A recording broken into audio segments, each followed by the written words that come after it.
Merci pour vos mots chaleureux, merci pour votre hospitalité et je souhaiterais naturellement commencer par vous féliciter pour votre élection, féliciter le gouvernement pour son entrée en responsabilité ainsi que le Premier ministre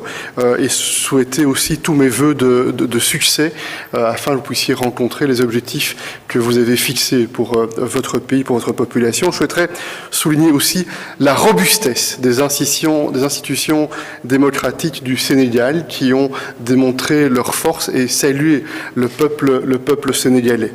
Nous avons eu l'occasion effectivement d'avoir une bonne conversation, un bon échange extrêmement fructueux qui a permis de constater que nous avions une ambition commune de travailler pour un partenariat bilatéral de qualité, fondé sur deux principes clés, le respect et la confiance. Et l'un va naturellement avec l'autre, et ce premier exercice, cette première rencontre, traduit, je le pense bien, cette notion de respect et de confiance. Nous avons abordé dans le cadre bilatéral les différents piliers pour lesquels nous pensons qu'un travail additionnel, des impulsions supplémentaires sont nécessaires. Soutenir l'économie productive, les infrastructures, la formation professionnelle, la formation technique, adresser aussi des sujets. Lorsqu'il y a le sentiment que les sujets doivent être abordés, on ne doit pas le redouter. Dans le secteur de la pêche et des ressources halieutiques, par exemple, regarder quels sont les faits, voir de quelle manière on peut, si c'est nécessaire, apporter des améliorations de part et d'autre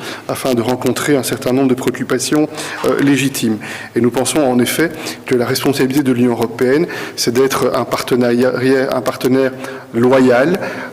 prévisible, sans aucun agenda caché, parce que nous avons un intérêt très, très objectif à ce que le Sénégal puisse rencontrer les défis auxquels vous êtes confrontés, le défi du développement, de l'émergence économique et de l'amélioration des conditions de vie pour les populations. Et on voit bien le lien avec les questions de migration, y compris illégales ou illicites, qui traduisent en réalité cet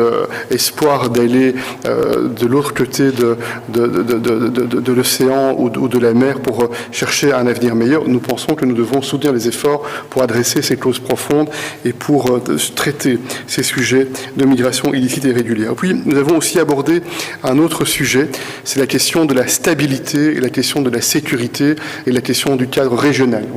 On a eu un bon échange sur ce sujet-là et on soutenir tous les efforts qui visent à faire en sorte que les institutions régionales, les organisations régionales soient en mesure de coopérer, de réaliser des progrès afin qu'il y ait aussi la capacité de donner plus de stabilité et plus de sécurité. Puis, un dernier point que je souhaite mentionner, en effet, et merci de l'avoir également adressé, c'est le combat de l'Union européenne pour mener ce dialogue inclusif avec nos partenaires dans le monde et singulièrement avec le continent africain.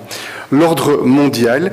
et les résultats de choix politiques qui ont été faits au siècle passé dans un moment où le monde était totalement différent. Et le monde d'aujourd'hui n'est plus le reflet de ce qu'était le monde au moment où les institutions de Bretton Woods ont été constituées, au moment où les Nations Unies ont été fondées. Et c'est pour laquelle l'Union européenne soutient dans les enceintes multilatérales plus de justice, plus d'inclusion, à commencer par la Banque mondiale, le Fonds monétaire international, et nous espérons être un partenaire très engagé avec nos amis africains au travers de l'Union africaine et des pays mobilisés sur ce sujet-là pour que le sommet du futur qui a été convoqué par Antonio Guterres qui aura lieu à New York après l'été soit un succès et sur l'occasion pas simplement par des discours mais plutôt par des actes de montrer qu'on fait des progrès pour plus de justice sur le plan de la finance internationale et pour plus de justice dans l'inclusion en termes de gouvernance. C'est aussi un sujet, j'en suis convaincu, pour lequel on pourra continuer à travailler ensemble et avec d'autres partenaires dans les semaines et dans les mois qui viennent.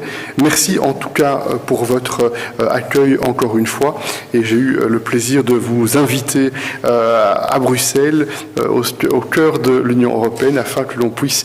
quand vous serez disponible pour cette visite, regarder quels sont les pas en avant, je l'espère, qui auront été franchis entre cette rencontre ici à Dakar et notre prochaine réunion qui aura lieu, je l'espère, rapidement. Merci à vous.